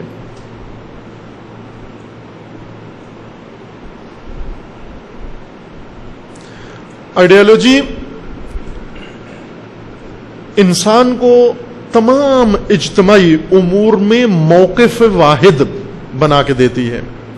ایک موقف آئیڈیالوجی بنا کے دیتی ہے. لہذا امت اس وقت کہتے ہیں جب جو اس سلسلے میں منسلک ہیں یا جو امت بنے ان کا ایک موقف ہو تمام اجتماعی امور میں. ہر ایک اپنی بولی نہ بول رہا ہو، ہر ایک اپنی راہ نہ چل رہا ہو، ہر ایک اپنی نہ ہانک رہا ہو. وہ امت نہیں ہے، وہ ریوڑ ہوتا ہے. ریوڑوں کو عموماً آپ دیکھیں بھیڑیں جب بولنا شروع ہوتی ہیں یا مینڈک، جب آج کل برسات کے موسم میں مینڈک زیادہ ہیں، مینڈک جب بولنا شروع کرتے ہیں تو قوال جب بولتے ہیں تو مل کے ہا کرتے ہیں. طبلہ، تالی، ہارمونیم اور ہا ہو سب آپس میں ہمانگ ہوتا ہے قوالی کے اندر. لیکن مینڈک جب بولتے ہیں تو کوئی چیز ہمانگ نہیں ہوتی. ایک کی آواز میں دوسرا بول رہا ہوتا ہے، اس کی آواز میں تیسرا آ کے بول پڑتا ہے اور وہ ایک ہارمونی پیدا نہیں ہوتی ان کے اندر، ہمانگی نہیں ہوتی ان آوازوں میں. اسی طرح جب امت کی شکل میں نہ ہو ایک اجتماعی ڈھانچہ، ہر منہ سے الگ آواز نکل رہی ہوتی ہے، ہر ایک سے الگ تبصرہ نکل رہا ہوتا ہے، ہر ایک صاحب نظر ہوتا ہے اس وقت. یہ مینڈکی حالت ہے. اگر آئیڈیالوجی میں نہ ہو، مینڈکی حالت بن جائے قوم کی، تو ہر ایک کے منہ میں ایک آواز ہے، ہر ایک بات کر رہا ہے. ایک موقف نہیں ہوتا ان کا. ایک موقف کہاں سے آئے؟ ایک موقف آتا ہے آئیڈیالوجی سے، اور آئیڈیالوجی ہے ہی نہیں ہے. آئیڈیالوجی کی متبادل چیزیں ہم نے اپنائی ہوئی ہیں. بس مکتب در حقیقت موقف واحد، ہر اجتماعی مسئلے میں ایک موقف واحد عطا کرتا ہے امت کو. مکتب کے اندر ہر چیز دقیق، شفاف و صریح ہوتی ہے. کسی کے اوپر غبار و پردہ نہیں ہوتا، ابہام نہیں ہوتا، گول مول بات نہیں ہوتی مکتب کے اندر. چونکہ دستور نہیں بن سکتا، ورنہ مکتب کی تعلیمات دستور نہیں بن سکتی جب تک شفاف نہ ہو، واضح نہ ہو، ابہام نہ ہو ان کے اوپر، کوئی تاریکی، کوئی غبار نہ ہو ان کے اوپر، بالکل واضح دو ٹوک.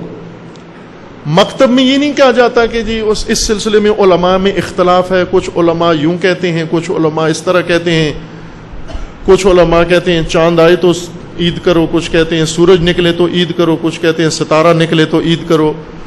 نہ، یہ آئیڈیالوجی کا موقف نہیں ہوتا. آئیڈیالوجی اس طرح سے اپنے پیروکاروں کو حیران و سرگردان و کنفیوز نہیں رکھتی. مکتب کے پیروکار بالکل واضح موقف بھی رکھتے ہیں، شفاف راہ بھی رکھتے ہیں، صریح، کسی قسم کا ابہام و غبار نہیں ہوتا ان کے موقف کے اندر.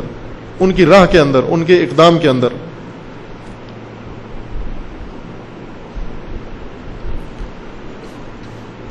مکتب میں چونکہ ترتیب ہوتی ہے آئیڈیالوجی کے اندر، لہذا اصول و فروع ایک ترتیب کے ساتھ ہوتے ہیں. اصول یعنی بنیادی امور. اصول کی ایک اصطلاح ہم نے دینی پہلے سے ذہن میں ہے، وہ اور ہے.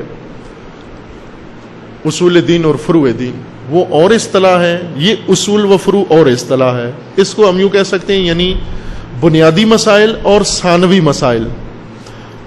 آئیڈیالوجی میں ہمیشہ بنیادی مسائل اور ثانوی مسائل میں واضح فرق موجود ہوتا ہے، اور آئیڈیالوجی میں بنیادی مسائل پر ذرا برابر لچک نہیں ہوتی.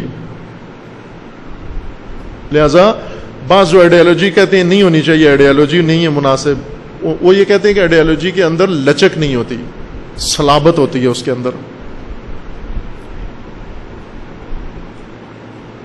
ہوتی ہے لچک آئیڈیالوجی میں، لیکن اصول میں نہیں ہوتی. بنیادی مسائل میں لچک نہیں ہوتی، ذرا برابر لچک نہیں ہوتی آئیڈیالوجی میں. لیکن اگر انسان کا مسلک آئیڈیالوجیکل نہ ہو، مکتبی تفکر نہ رکھتا ہو، اس کے ہر چیز میں لچک ہے، اس کے بنیادی ترین مسائل میں بھی لچک ہے.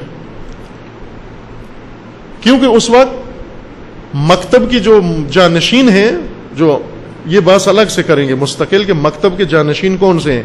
آج کل ہم جانشینوں کے ساتھ زندگی بسر کر رہے ہیں، مکتب کے ہوتے ہوئے ہم ولیعہد کے ساتھ زندگی بسر کر رہے ہیں. وہ ولیعہد بھی جو غلط ہیں، غیر قانونی ہیں. مکتب کا ولیعہد کوئی بھی نہیں ہے، لیکن ہم نے بنائے ہوئے ہیں مصلحت. مکتب کا جانشین ایک ہے مصلحت، مکتب کا جانشین ہے مفاد.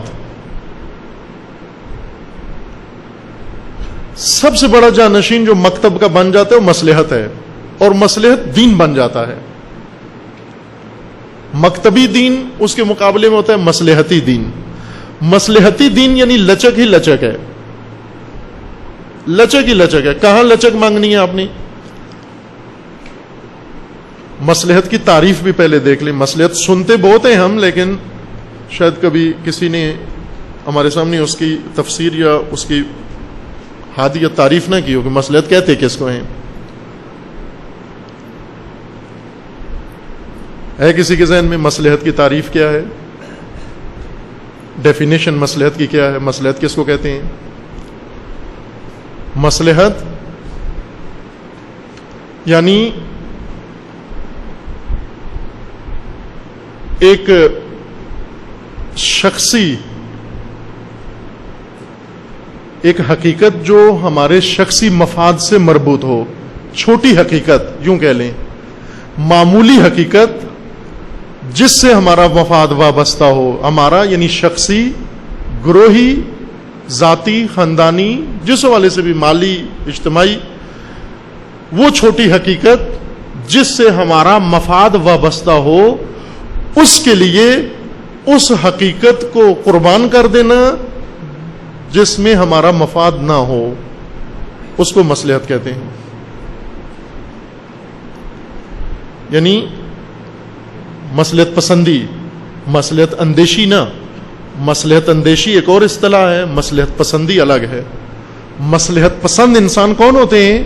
جو ہمیشہ ان حقائق کو چنتے ہیں، ترجیح دیتے ہیں جن سے ان کے مفاد وابستہ ہیں. مثلا فرض کر لیں کہ ایک مومن انسان ہے. مومن وہ متقی و پارسا و پرہیزگار، ہر لحاظ سے بہت عالی انسان ہے، لیکن اس سے میرا کوئی مفاد نہیں ہے، میرے کام نہیں آتا وہ کوئی. اور اس کے بجائے ایک فاسق انسان ہے. میں فاسق انسان پر اس مومن کو قربان کرتا ہوں، مومن کو چھوڑ دیتا ہوں، فاسق کو اہمیت دیتا ہوں. یہ مصلحت پسندی ہے. اس کے لیے انسان ہزار دلائل بھی گاڑ لیتا ہے. اور حقیقت دین کے قربانیاں دیکھیں ہم، دین کہاں کا قربان ہوا ہے، دین کا سر کہاں کا کٹا ہے، وہ دینداروں کا. یہ میرا جملہ نہیں ہے، کسی کا ہے، نقل کر رہا ہوں آپ کی خدمت میں. ان کا یہ کہنا ہے اس بزرگ کا کہ ہم مثلا کربلا کو دیکھ لیں، اور کربلا جیسے واقعات کہ جہاں پر اہل حق کے سر کاٹے گئے ہیں، وہ میدان و مقتل جن میں حق و اہل حق کا سر کٹا ہے، اگر ہم اس کو غور کریں، تاریخ بھر میں تلاش کریں، تو سب سے زیادہ حق و اہل حق کا سر اہل مصلحت نے کاٹا ہے، سب سے زیادہ۔ اتنا ظالموں نے نہیں کاٹا جتنا اہل مصلحت نے کاٹا ہے۔ حق سب سے زیادہ یہاں قربان ہوا ہے۔ مقتل، حق کا مقتل مصلحت ہے، مصلحت کے مقتل میں حقیقت ساری قربان ہو جاتی ہے۔ آئیڈیالوجی میں لچک نہیں ہوتی۔ کیوں لچک نہیں ہوتی؟ چونکہ آئیڈیالوجی کی جانشین ہے مصلحت۔ آئیڈیالوجی کو اس لیے نہیں اپناتے کہ اس میں لچک نہیں ہے۔ کہاں لچک نہیں ہے؟ بنیادی مسائل میں لچک نہیں ہے اس کے اندر، اساسی مسائل میں۔ لہٰذا آپ دیکھیں امام خمینی میں ذرا برابر لچک نہیں تھی۔ بعض اوقات یہ لچک پیدا کرنے کے لیے امام کے قریبی ترین ساتھی ایڑی چوٹی کا زور لگاتے تھے کہ امام میں ذرا سی لچک پیدا ہو جائے، نہیں ہوتی تھی۔ بہت قریبی ساتھی دباؤ ڈالتے تھے لچک پیدا کرنے کے لیے، نہیں ڈال سکتے تھے۔ قل یا ایھا الکافرون لا اعبد ما تعبدون، یعنی لچک نہیں ہے، یہاں کوئی لچک نہیں، لچک نہیں ہونی چاہیے۔ بنیادی مسائل میں لچک نہیں ہوگی۔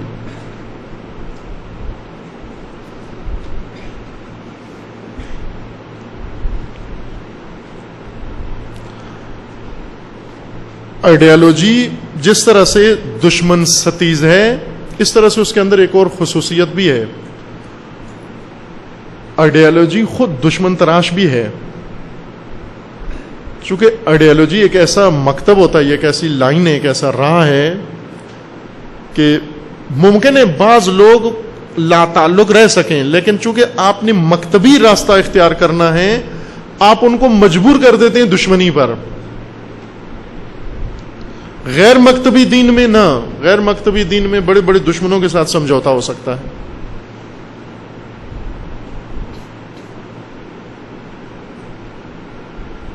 غیر مکتبی دین سمجھوتے کا دین ہے، اس میں سمجھوتا ہی سمجھوتا ہے۔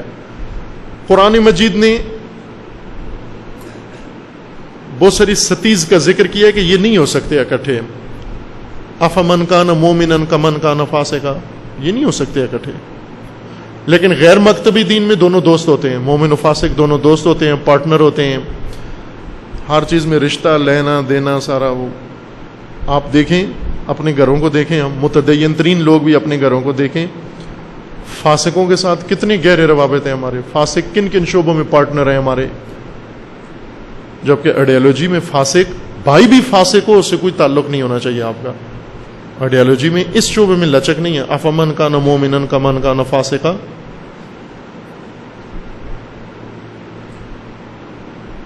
دشمن تراش بھی ہے۔ مکتب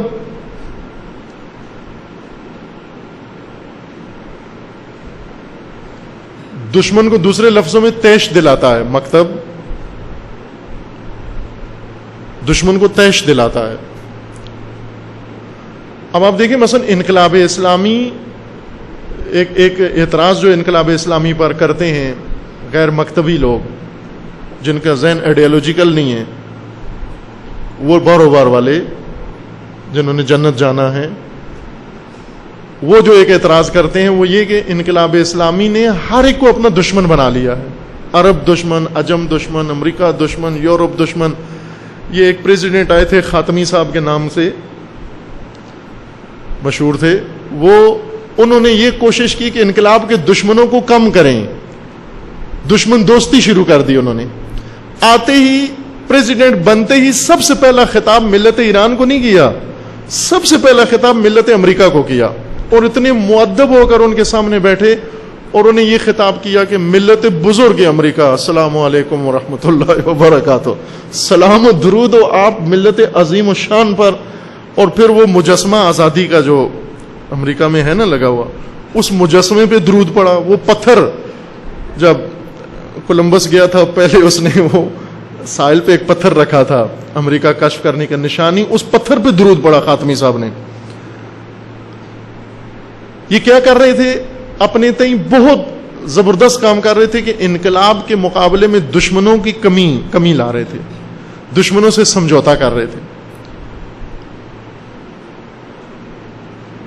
بعض بزرگ انہوں نے کہا ہے کہ وہ رات ہمارے لیے عذاب کی رات تھی، یعنی ساری رات روتے ہوئے گزری تھی کہ جب ملت کا نمائندہ اٹھ کر اتنا ذلیل و زبون ہو جائے کہ اٹھ کے اپنے دشمن پہ درود و سلام پڑھنا شروع کر دے اور اس کے سامنے حقیر ہو کر بات کرے. وہ قوم و ملت جو اتنی باعظمت جا چکی تھی، جہاں امام نے اس کو اتنا چوٹی پہ جا کے اعلیٰ بتایا تھا. غرض یہ کہ ایک بڑی اعتراض ان پر کیا کرتے ہیں اہل سیاست غیر دینی و دیانت غیر سیاسی. یہ کیا اعتراض کرتے ہیں کہ انقلاب نے دشمن بہت بنائے ہیں اپنے، یہ ایک آئیڈیالوجی کی ذات میں ہے. آپ دیکھیں علی علیہ السلام پر یہ اعتراض انقلاب میں دوسری دفعہ ہوا. پہلے علی علیہ السلام پر اعتراض ہوا ہے کہ علی دشمن تراش تھے. اب دیکھیں اپنے حامی علی کے اپنے جو ووٹر تھے جنہوں نے علی علیہ السلام کو لیڈر بنایا، دوسرے لفظوں میں خود ان کے اپنے بقول بیعت کروائی. مدینے میں لوگوں کو لاتے تھے پکڑ کے، علی علیہ السلام کے ہاتھ پر ہاتھ رکھاتے، بیعت کراتے، یہی چلے گئے اور بعد میں مکہ میں چلے گئے، لشکر بنا کے علی علیہ السلام کے مقابلے میں آئے. بڑی بڑی شخصیات، بہت سارے لوگ علی علیہ السلام کا ساتھ چھوڑ کے شام چلے گئے، معاویہ کے ساتھ مل گئے، بہت قریبی لوگ. بعض یہ اعتراض کرتے تھے علی علیہ السلام پر کہ دشمن تراش ہیں، دشمن زیادہ اپنے بناتے ہیں.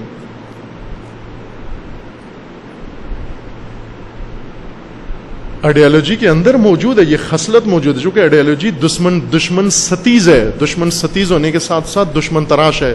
چونکہ آئیڈیالوجی واضح و شفاف راہ کا نام ہے، لہذا اندر بھی دشمن ہے، باہر بھی دشمن ہے، اور اندر کا دشمن زیادہ خطرناک ہے. امتوں کو جو خطرات درپیش ہیں وہ بہت عظیم خطرات ہیں. قوموں کو نہیں ہے، قوموں کو کوئی خطرہ نہیں ہے اندرونی، چونکہ منافق، کافر، مشرک، مومن، فاسق سب مل کے قوم ہوتے ہیں، برادری. اب معیارات ہیں نا ہمارے، کہتے ہیں نہیں ہم برادری سے باہر رشتہ نہیں دیتے، برادری سے باہر رشتہ نہیں لیتے. جی آپ کون ہیں؟ ہم مومن ہیں. یہ مومن ہیں اور کہہ رہے ہیں برادری.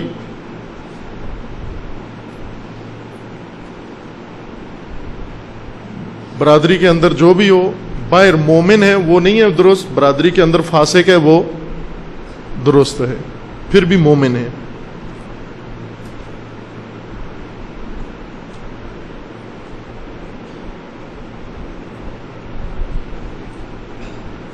مکتب میں ایک اور خصوصیت مکتب کی یہ ہے کہ غیر مکتبی دین میں، غیر مکتبی اسلام میں تحقیق فضیلت ہے، بہت بڑی تحقیق. لیکن مکتبی اسلام میں تحریک، حرکت. مکتب ہے ہی وہی جو اپنے پیروکاروں کے اندر حرکت ایجاد کرے. تحقیق ہے اس کے اندر بھی، لیکن مکتب کی جو طاقت ہے، پوٹینشل ہے مکتب کا، وہ یہ کہ پیروکاروں کو حرکت میں رکھے. ہمیشہ حرکت آفرین ہے. شہید مطہری کے بقول رضوان اللہ علیہ، مکتب یا آئیڈیالوجی حرکت آفرین ہے، حرکت ایجاد کرتی ہے، تحریک کرتی ہے انسانوں کو. اور یہیں سے مکتبی تعلیمات غیر مکتبی تعلیمات سے جدا ہو جاتی ہیں. یعنی نشئی مواد، جتنا نشہ آور منشیات ہیں، وہ مکتب سے خود ہی خود باہر چلی جاتی ہیں، چونکہ مکتب کے اندر وہ چیزیں آ سکتی ہیں جو حرکت ایجاد کریں، اور نشہ حرکت ختم کرتا ہے، سلاتا ہے. وہ تمام چیزیں جو انسانی حرکت کو، انسانی اجتماعی حرکت کو روکتی ہیں، مکتب کے اندر وہ جزء دین نہیں ہیں.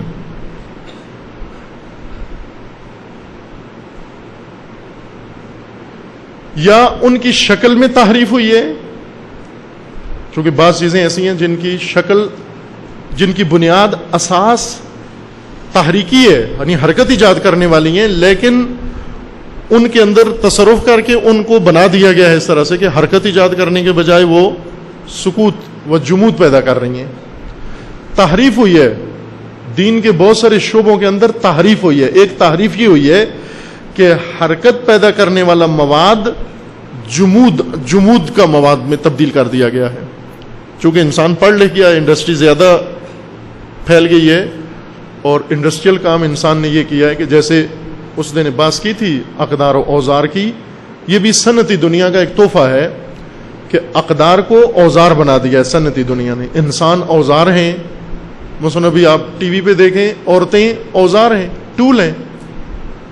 ٹائر بیچنا ہو تو عورت ساتھ، نسوار بیچنی ہو تو عورت کی تصویر ہے ساتھ، پیپسی بیچنی ہو عورت کی تصویر ہے ساتھ، کوئی زہر مار بیچنا ہو وہ ساتھ عورت کی تصویر. عورت سے مربوط ہے یا نہیں ہے وہ ساتھ عورت کی تصویر. کوئی پانا بیچنا ہو، چابی بیچنی ہو، کچھ تالا بیچنا ہو، ساتھ عورت کی تصویر ضرور اس کے ساتھ ہوگی.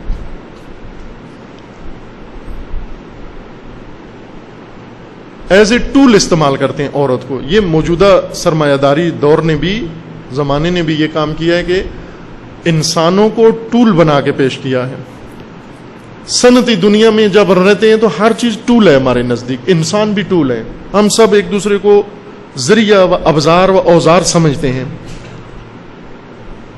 ووٹر، سیاستدان انسانوں کو ووٹر سمجھتے ہیں، یہ بھی ٹول ہیں. فقط قومی لیڈروں کے ہاتھوں میں ٹول ہیں، اوزار ہیں، ہر چیز کا اوزار بنا رہے ہیں. یہ صنعتی دنیا نے تحفہ دیا ہے ہمیں کہ اقدار و ویلیوز کو ہم نے ٹول بنا دیا، اوزار بنا دیا ہے، اور مقدس ترین چیزوں کو ایز اے ٹول استعمال کر رہے ہیں کسی شرم و حیا کے بغیر. مثلا علماء ٹول ہیں، دین ٹول ہے، مقدسات ٹول ہیں، ہر چیز ٹول ہے. ان میں سے ایک چیز جو موجودہ زمانے میں زیادہ شدت جس کے اندر آ گئی ہے وہ یہ کہ جو چیزیں حرکت ایجاد کرنے کے لیے ہیں ان کو جمود کے لیے استعمال کیا جائے. ان کی ترکیب ایسی بدلیں کہ جمود ان کے اندر آ جائے.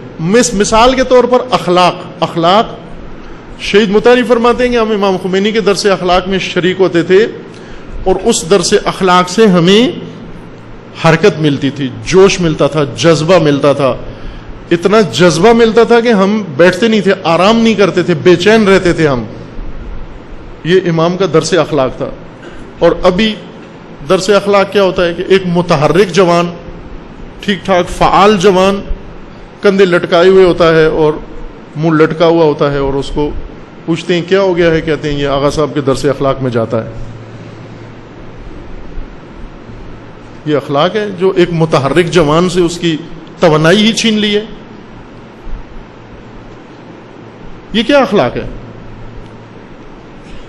عرفان، امام خمینی نے عرفان پڑھا. وہ آپ دیکھیں عرفان پڑھ کے ساری دنیا کو للکارنا شروع کر دیا، اور امریکہ سے چھوٹا کوئی، امریکہ سے نیچے کوئی دشمن ہی نہیں جچا امام کی نظروں میں کسی کو للکاریں.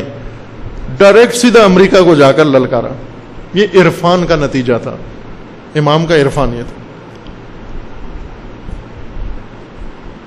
حرکت آور ہے، یعنی اس عرفان کے اندر بھی حماسہ ہے، اس اخلاق کے اندر بھی حماسہ ہے، حرکت ہے، جوش ہے، جذبہ ہے. آئیڈیالوجی مکتب کہتے ہی اس کو ہیں کہ جو اپنے پیروکار کے اندر حرکت ایجاد کرے، نہ جمود ایجاد کرے.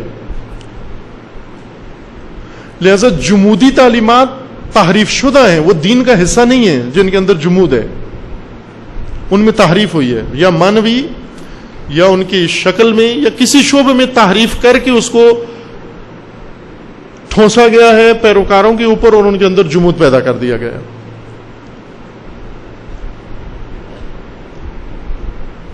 مکتب کا ایک خاصہ یا مکتب کا کی اعلیٰ صفت وہ ایجاد حرکت ہے. چند صفات اور بھی ہیں جو رہ گئی ہیں، وقت ذرن تمام ہے، باقی بعد میں انشاءاللہ بیان کریں گے. وصلی اللہ علی محمد.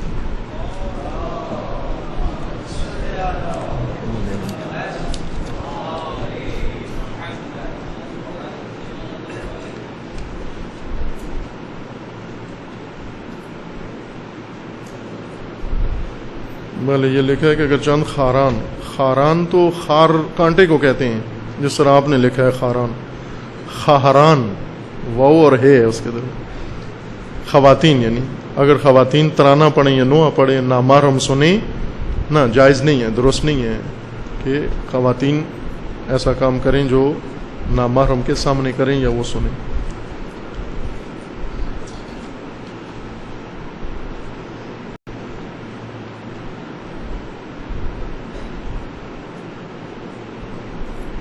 بھلے یہ سوال، بعض ایسے سوال ہیں جو سب کے ذہنوں میں نہیں ہوتے، ایک ذہن میں ہوتے ہیں، وہ سوال اگر پڑھ کے سنایا جائے سب کے ذہنوں میں تشویش پیدا ہو جاتی ہے، باقی مطمئن بیٹھے ہوتے ہیں، ایک کی وجہ سے سب مشوش ہو جاتے ہیں، اس لیے اس سوال کو نہیں پڑھتے، آپ الگ سے آ جائیں۔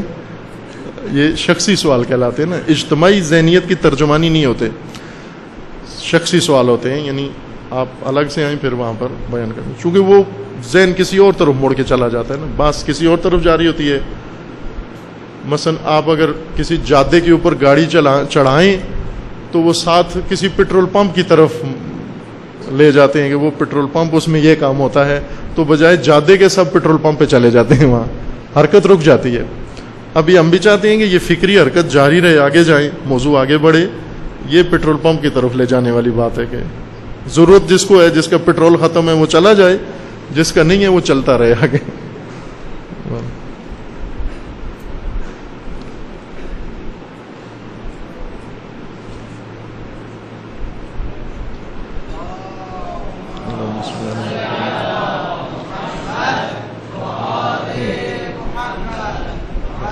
فرق